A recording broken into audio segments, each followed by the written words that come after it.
ফ্লোরে টাইলস লাগায় স্কার্টিং লাগায় পানি মারলাম, পানি দিয়ে তলায় দিলাম।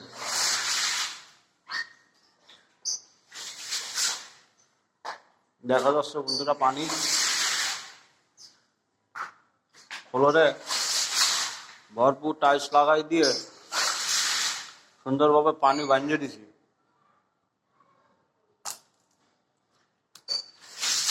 যাতে কিউরিংটা ভালো হয়। এই সব ফ্লোরে পানি দেওয়া হয়ে গেছে।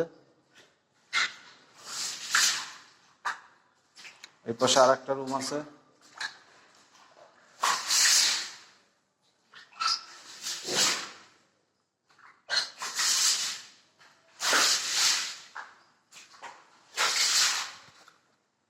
এইভাবে যদি কাজ করে যদি পানি বাঁধে রাখা হয় তাহলে টাইলসের কিউরিংটা খুব সুন্দর হয়।